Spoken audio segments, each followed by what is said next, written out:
everyone, it's Sam here and happy World Cardmaking Day. So I try to mark this occasion every year. I have done a few tutorials now, maybe the 4th year I think. So I'll have a little playlist if you want to check out those cards. You can see I've got a little friend with me today. He won't be crafting, but he did want to sit on my lap, so I figured I'd keep him here. And yeah, this is Monty, my beautiful sausage dog. So the card I'm going to show you how to make was one that I made during a Facebook Live, and it's this one here. So if anybody remembers me making this a few weeks ago, it's a gorgeous like tunnel bridge fold card. It does all fold down flat. Oh. So you can see there, and that one goes into a larger envelope. This is a 6x8, so I've got the matching envelope there. But the one I'm going to do with you today is a spooky one. But I thought I'd show you that style as well for those that don't like to do Halloween cards. But yeah, if you want to see what's inside here and how to make that style card, then keep watching. So that card was made using the products from Papercraft Society. It was issue 58, which is designed by Time for Tea Design. So if you like cute little faces on cactuses, for example, or little critters, then this kit's really, really sweet. I'm going to be using, like I said, Halloween. So this is all my Halloween products that I've got, and papers. I'll have, as always, everything's always linked below if you are interested. This is the spooky season paper pad. There's some really nice backgrounds. So I've taken the purple one, which is this one here with all the spiders coming down and the bats and the skull and the pumpkins. Fun one. And I pulled out this old set because in the live people were saying, oh, I'm going to do one using arches. But at the time I didn't think these were going to work, but I've looked at it again and I think they will work really well. So these are just old Daisy May Designs stitched nested arches, any aperture shape you want. And if you don't have any dies, you know, you could cut a square shape or you could draw around something and then cut it out. So again, you know, there's a way for everybody to do this. So I've been, you know, preparing all of the pieces that I think I'm going to want to use. These are all of the little images from the paper pack that all pop out. So some of these you'll recognise from last year, but there's also stamped versions of these if you wanted that as well. But if you want a quick card, then these are all ready done for you. Then I've made some pumpkins, and then I've die cut some pumpkins. I've inked them up and I've used some of the distress spritz on those. So they've got a nice sparkle with the silver in the background. And then I've used my easy edges, and these are going to be the kind of scene parts that I'm going to add inside to build up that spooky setting. First of all, you're going to want to cut yourself a piece of 6x8, and that is the main size of the card. So when it all folds down, it will be this size. Then you need, for the inside tier, the smallest tier, this is a piece of 6x10, and along the 10-inch side you're going to score it 2, 3, 7 and 8. Then for your middle tier, you'll want a piece of 6 by 10.5. Along the 10.5 side you're going to score at 1 3/4, 3, 7.5 and 8 3/4. And then for the top tier you want a piece of 6 by 11, and along that 11-inch side you're going to score at 1.5, 3, 8 and 9.5. Okay, so once you've got all of the pieces, you want to die cut your aperture. So the smallest piece, if I just line them all up on the left, you'll see they all drop down by 1/2 inch. So the smallest one, that is, if I use this as a reference, it's the red one. So it's the most inner level tier, whatever you want to call it. Then the yellow, which will be this one, is your middle, and then my light purple is the green, the top one there. So I've got 3 arches here. So that one is going to be the smallest, which I'm going to have a little bit lower down, about 1 inch from the bottom on each one. About 1 inch down there. So the bottom should all line up, and then the actual arches will all be staggered. And then this one, actually that'll be a little bit, because that needs to sit in the middle, like so. Now I may add some acetate behind this. If this becomes too flimsy, then I will back it with some acetate. The cardstock colours here are just all kind of mixed brands, but they're all around the 220 GSM. So because of that, actually I think I'm going to put them more in the middle. Yeah, I think that will work.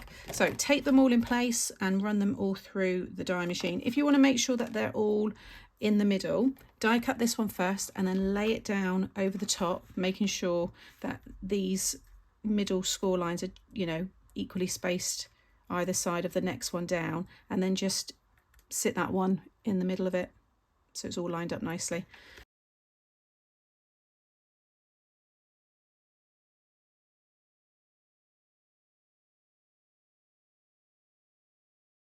That's all my tiers cut, so if I just lay them down this way and then just stagger the sides, so it should be 1/4 of an inch between each one on each side there. If I flip that over, okay, that all lines up nicely. Let's see how that's going to work. So what you want to do with the sides is you want to create a valley and then a mountain fold on each side, and then you'll stick the 2 largest side sections like so. Now I'm going to do that now while I remember. Add a little curve. This is optional, but if you add a little curve on each layer, it just kind of pops out a bit more. It'll all still fold flat, but it just gives it, I think, quite a nice look.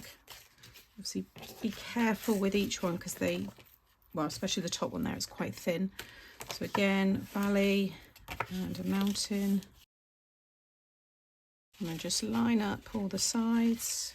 Just keep checking that you're happy with it all. Lay those all down, and again on that side you might have to just move them across a little bit just to get them all kind of in place. But yeah, I think the arches look really cool. Now if you want, you can stick it all down next, but I think it might be easier for me to add each of these in. Now thinking about it, this is actually going to strengthen the bottom because I want to stick this one just behind there.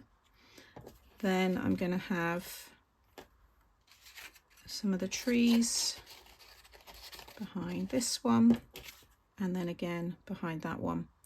All you need to do is just measure your width in the middle here of each one. So this one here is 4 inches, so just trim whatever it is to just under that, just so it doesn't catch. And then the height of it's up to you. You know, you might have something that you want right up the top there, you might have something coming down from the top and the bottom. That would look quite good with the trees actually. I could have one, yeah, maybe that one could be up there. Actually looks a bit spooky. I like the shadow that's created on the back there as well. So I'm going to get all of those pieces stuck down, and then I'll show you how to stick each of these down.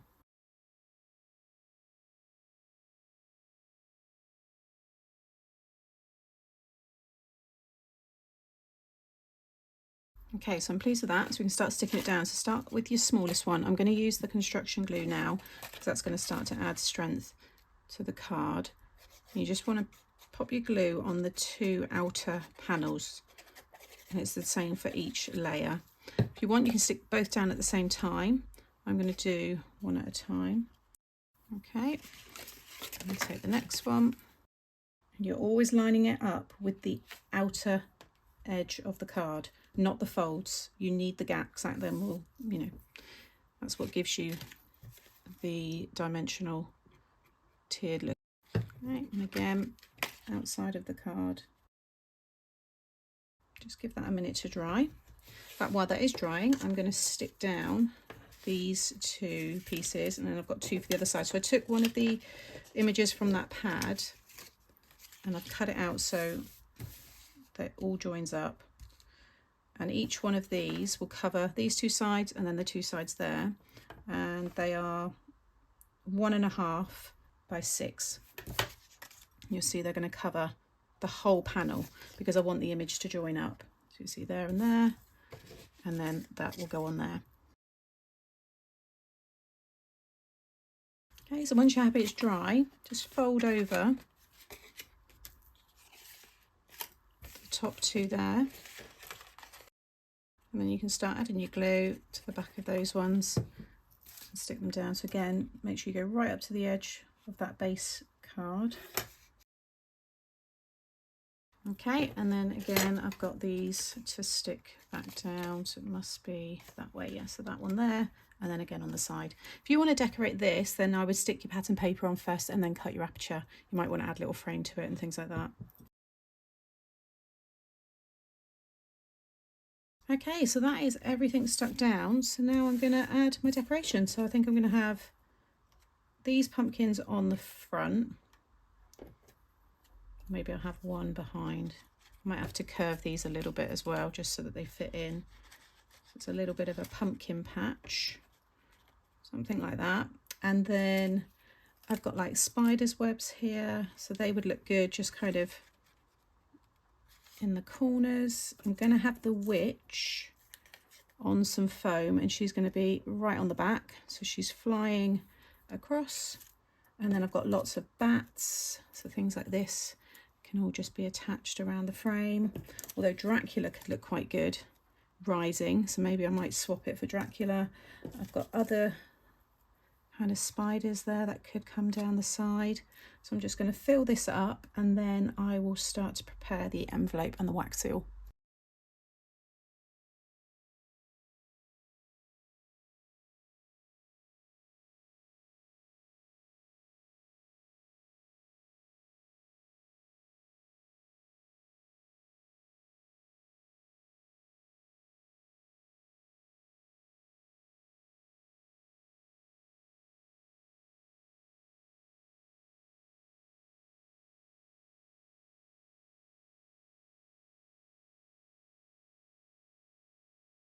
So there's the card all finished. I've just added a little bit of acetate just to strip there, and you can see he kind of wobbles around. So I went for Dracula because I think he looked quite good rising from the ground there above the pumpkins.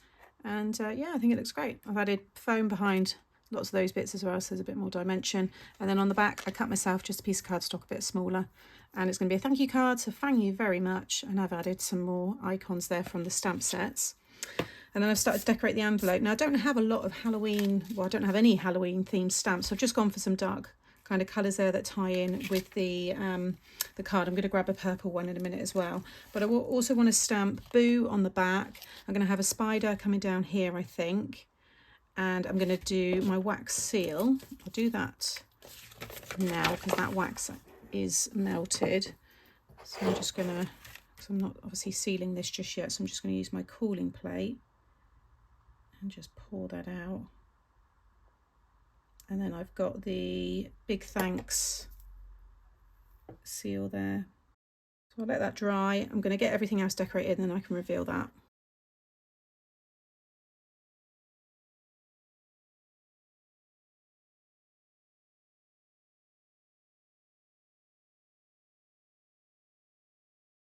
So you would have just seen me decorate all of the envelope. So now you can just take off that. Oh, I'm a little bit wonky. Usually I get that all lined up. Now what I think I just, some of the gum, it will warm up. So you just got to be careful when you peel it off there if it's already got the gum on. There is my envelope. Actually, I'll just show you. There's the big thanks. You can put some gilding wax over the top as well, so that's a bit more, you can see it better.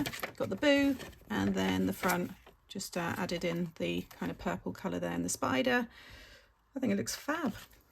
So I hope you've enjoyed my tutorial today showing you how to make this fun tunnel bridge fold card, and I'll just bring that one back in again.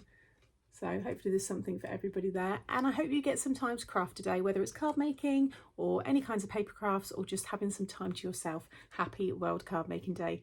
See you all again soon. Bye.